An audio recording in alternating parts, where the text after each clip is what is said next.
we just going to do a thing? And we're just going to sing. Okay. So that's what I do.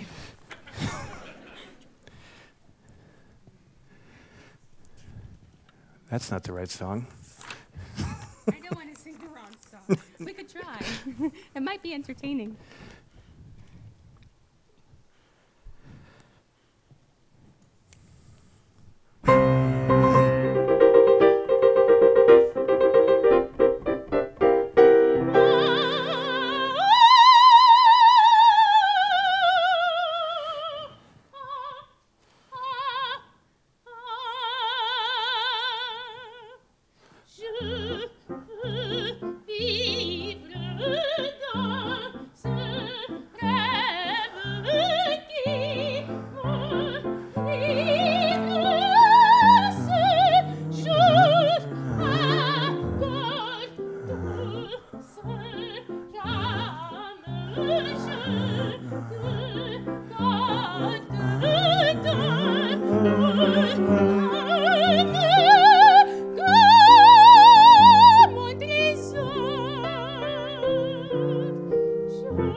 Is this working now? Okay, good. All right.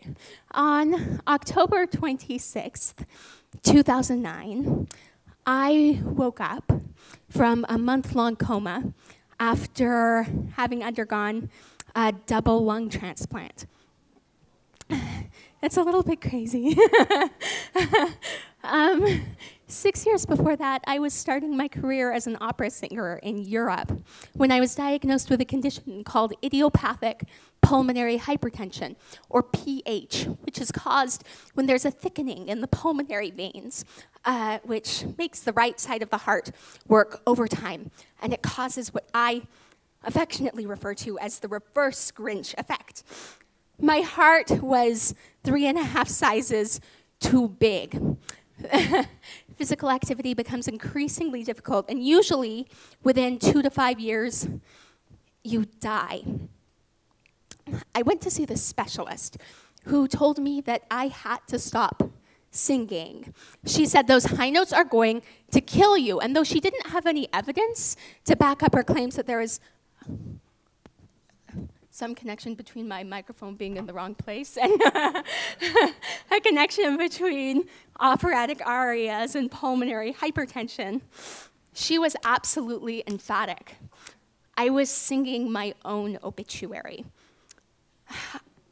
I was very limited by my condition, but not when I sang. And as air came up from my lungs, through my vocal cords, and past my lips as sound, it was the closest I'd ever come to transcendence. And just because of the hunch of some doctor, I wasn't about to give it up. Thankfully, I met Dr. Redigergus, who is as wonderful of a doctor as he is dry of a personality. And he and his team at Johns Hopkins didn't just want me to survive. They wanted me to lead a meaningful life, which meant making trade-offs. I grew up in Denver, Colorado, with 10 brothers and sisters and 2 adoring parents, but the altitude exacerbated my symptoms. So I moved to Baltimore to be near to my doctor, and I enrolled in conservatory nearby. I couldn't walk as much as I used to, so I opted for 5-inch heels. I gave up salt. I did a lot of Qigong. I went macrobiotic. And I started taking huge doses of, I hope this goes in the right direction, Viagra. If you're wondering, it doesn't have the same effect on women as it does on men. My father and my grandfather constantly were looking for the newest thing, an alternative and traditional therapies for PH. But after a few months, I couldn't get up a small hill. I couldn't climb a flight of stairs. I could barely stand up without feeling like I was going to faint.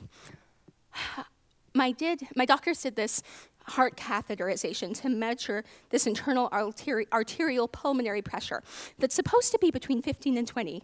I like to do things big, so mine was 146, and it meant I had to go on the big gun drug for pulmonary hypertension, which is called Flolan. And Flolan isn't just a drug. It is a way of life. Doctors insert a catheter in your chest, which is attached to a pump that administers medication directly to your heart 24 hours a day, 7 days a week. And for the rest of your life with PH, that pump will be at your side. Each day you will spend hours mixing and managing the medication. In many ways, it's not an ideal drug. This is a list of some of the most common side effects. If you leave a bubble in the cassette when you mix it up, you can die. If you go through a metal detector, you will die. If you run out of medication, you will certainly die. And if you eat too much salt, like go really crazy and have a peanut butter and jelly sandwich, you might get off with a few days in the ICU.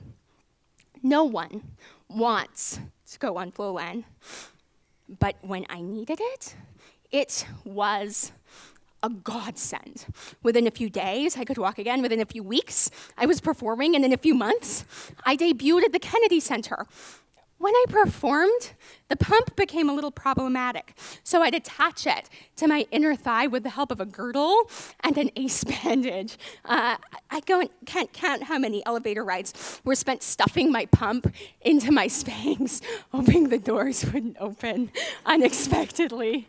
And costume fittings were always exciting. They were spent arguing with the director, telling him that I needed more clothes, and then confidentially explaining to the costume designer why I needed all of that extra fabric. In 2006, I finished graduate school, and I got a fellowship to go to Europe.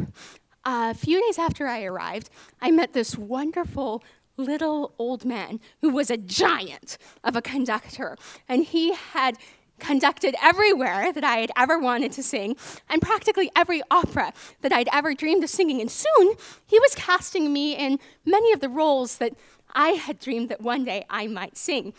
Before I knew it, I was commuting across Europe, doing what I loved best. And though I was attached to this ugly, unwanted, high-maintenance mechanical pet, my life was kind of like the happy part in an opera, complicated, but in a good way. Then in February of 2008, my grandfather died, and he was a big figure in all of our lives. Though he wasn't a religious man, he took his role as the family patriarch very seriously, and it was a major loss. But it could have never prepared me for what came next.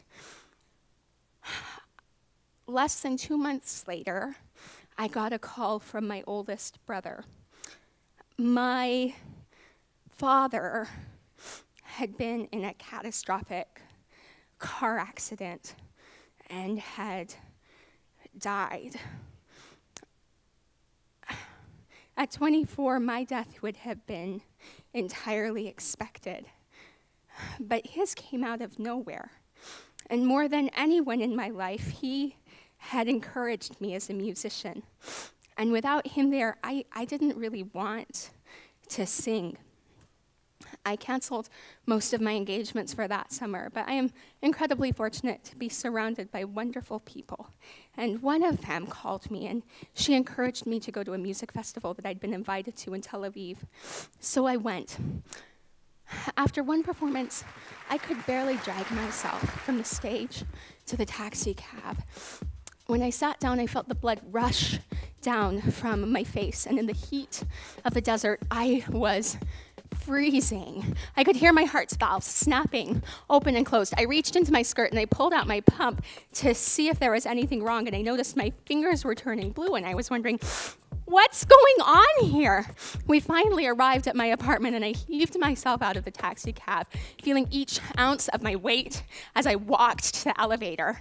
I fell through my apartment door and crawled to the bathroom, where I realized my problem. In my rush to get to my performance, I'd completely forgotten to mix in the most important part of my medication. I was dying, and if I didn't mix up another batch of my medication quickly, there was no way that I would ever leave that apartment alive. I started mixing, and I felt like everything inside of me was gonna fall out through one hole or another, but I just kept on going. Finally, with the last bottle in and the last bubble out, I attached the pump to its tubing and lie there, hoping that the medication would kick in time.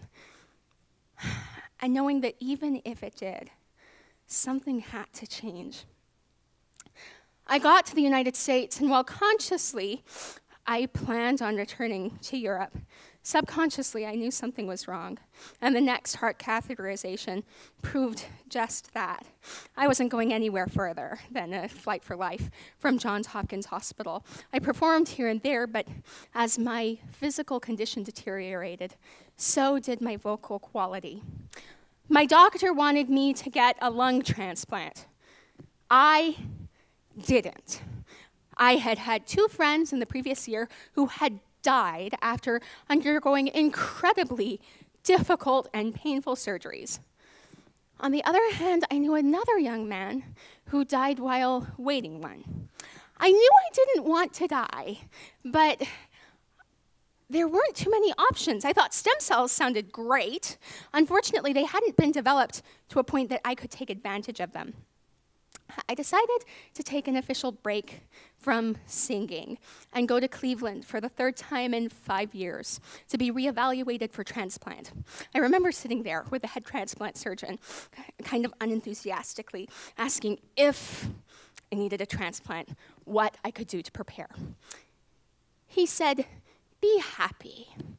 A happy patient is a healthy patient." And it was like in one verbal swoop. He had channeled my thoughts on life and medicine and Confucius.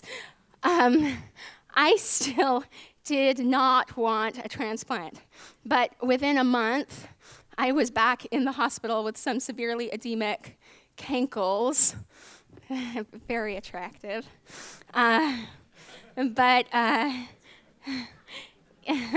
Yeah, I know. But even less attractive than my cankles was the fact that I was suffering from right heart failure. I was dying.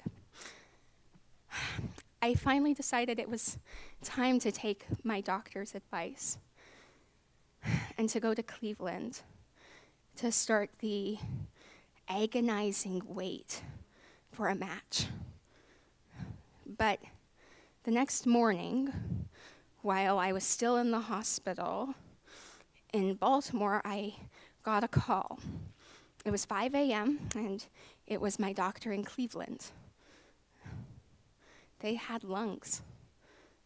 It was a match. And they were from Texas.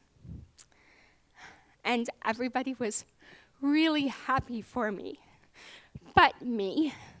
Because despite their challenges, I had spent my entire life training my lungs, and I was not particularly enthusiastic about giving them up. I flew to Cleveland, and my family raced there in hopes of seeing me so we could say what we knew might be our final goodbye. But organs don't wait, and I went into surgery alone. I'd never met my surgeon before, Dr. Ken McCurry, but the last thing I remember was being rolled in on a warm white blanket and telling him that my mother had been through too much for me to cause her any more pain, and if there was anything that he could do to save my voice, to please do it. With that, I fell into this apocalyptic dream world. The surgery took 13 and a half hours. I flatlined twice, and 40 quarts of blood were infused into my body. When Dr. McCurry finally emerged, he told my mother that it was among the most difficult surgeries that he had ever performed, and that it was too late. He didn't know if I would ever come off life support or if I would ever wake up. Over the next 2.5 weeks, my chest was left open. You could see my oversized heart beating inside. I was on every form of life support available, and infection ravaged my skin. I was intubated, and the doctors knew that my vocal cords might have already been destroyed. But if they didn't come out, Dr. McCurry knew that I would never sing again. He called down the top ear, nose, and throat guy to perform an emergency surgery to reroute the breathing tubes around my voice box. But the ENT said that he wasn't performing the surgery. It would kill me. So in a last-ditch attempt to save my voice, my own doctor performed the procedure. Though my mother couldn't say goodbye to me before the surgery, she didn't leave my side in the months of recovery that followed. And if you want an example of perseverance, grit, and strength in a beautiful little package, it is her. On October 26th, 2009, I woke up. There were a dozen tubes coming in and out of my body. I weighed 95 pounds. I couldn't walk. I couldn't talk. I couldn't eat. I couldn't move. I couldn't breathe. But when I looked up and I saw my mother, I couldn't help but smile. Whether it's by a Mack truck or cardiac arrest or faulty lungs, death happens. But life isn't just about avoiding death. It's about living it. When people are allowed to pursue their passions, doctors will find that they have better, happier, and healthier patients. Medical conditions don't negate us from the human condition. And my parents were totally stressed out about me performing and singing and auditioning all over the place, but they knew that it would be less stressful for me to do that than for me to be constantly obsessed with my own mortality. And last summer, when I was running and jumping and playing and singing with my nieces and nephews and brothers and sisters and mother and grandmother in the Colorado Rockies, I thought of that doctor. And I wanted to tell her, and I want to tell you, that we need to stop letting disease divorce us from our dreams. Once we do, we'll find that patients don't just survive. We thrive. And some of us might even sing. Thank you.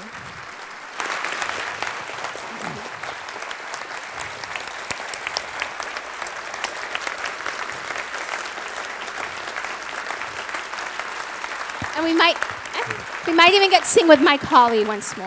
What's that? If he's feeling. Can we sing another song? Is that okay? Yeah, it's okay, yeah. Are we out of time? We're out of time. No, it's a short song. It is a short song. I think you'll like it. We've only done it twice before, so third time's the charm. I hope so. We could probably turn off the slides, too.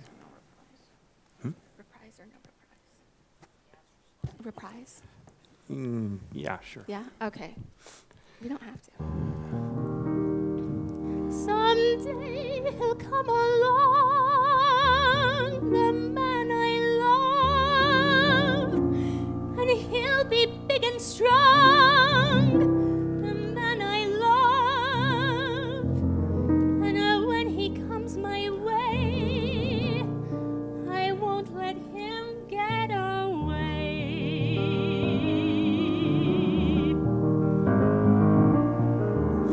He'll look at me and smile, I'll understand,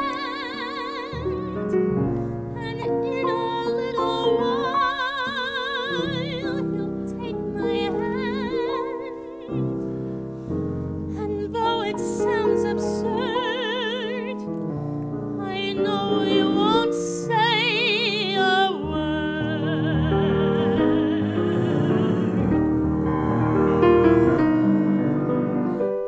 Maybe it'll happen Sunday, maybe Monday, I don't know.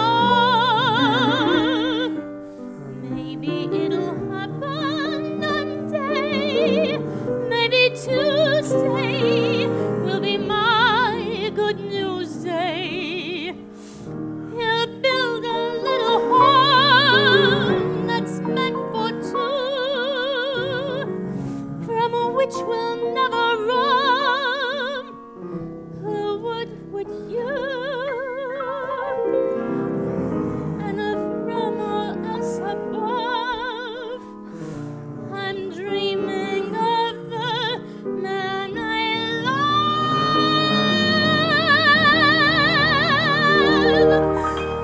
Maybe it'll happen. I don't know anymore.